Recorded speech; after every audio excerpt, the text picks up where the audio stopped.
The defense in the American Sniper murder trial rested today with no testimony from Eddie Ray Routh. Routh is on trial for the shooting deaths of Chris Kyle and Chad Littlefield 2 years ago.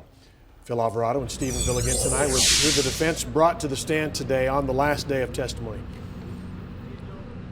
Steve, Eddie Ray Routh was sworn in outside the presence of the jury, who was asked if he wanted to testify. He said no. With that, the defense rested its case. Earlier, a defense psychiatrist told the jury that Eddie Ray Routh was insane at the time of the killings. Psychiatrist Dr. Mitchell Dunn testified Routh was schizophrenic when he killed Chris Kyle and Chad Littlefield and didn't know it was wrong. Dunn says after Routh got to the gun range, he thought Kyle and Littlefield were going to kill him if he didn't kill them first. After the killings, Dunn says Routh told him he bought 2 bean burritos because as long as he was going to be arrested, he might as well eat something. The defense started the day with Jody Routh, who asked Chris Kyle to help her son because he might have PTSD. On cross-examination, prosecutor Jane Starnes brought up 2 occasions in which Routh caused trouble and went to a mental hospital instead of jail. Starnes asked Jody Routh, "You never advised Chris Kyle between the date of that offense and hospitalization that your son was back in the VA hospital?" Jody Routh said no. Starnes says, "You didn't think that would be useful information, maybe information that might have saved Chris Kyle's life."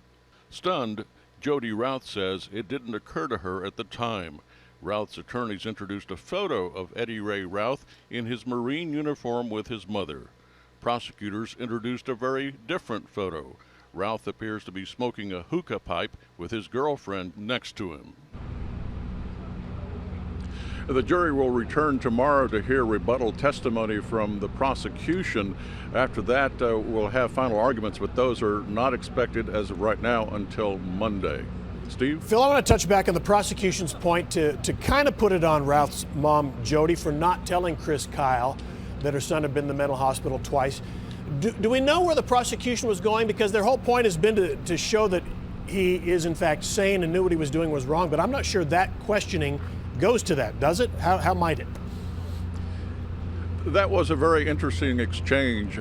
The state, asked Jody Routh, why she didn't share her son's mental history with Chris Kyle. She says she didn't see him in between that time. And then the prosecution says, well, you had his cell phone number. And then Jody Routh says, well, that it didn't occur to her at the time. Clearly, the state very intent on getting it out that Chris Kyle should have been armed with more information about Eddie Ray Routh before he took him to that gun range. And I can only imagine, I don't know, we get a lot on social media, a lot of people kind of blaming Kyle. He should have never took him to the gun range. He's insane. But maybe this goes, if there's a juror who feels that way, this diminishes that Kyle never knew it. Yeah, well, we've always heard that this was supposed to be just a therapeutic trip out to the gun range, and we heard earlier in the trial from Taya Kyle. She says that really he was taking him out there because it was kind of a peaceful, kind of scenic place, a place to kind of just be in a quiet place, really. All right, Phil Alvarado, live in Stephenville tonight. Thanks.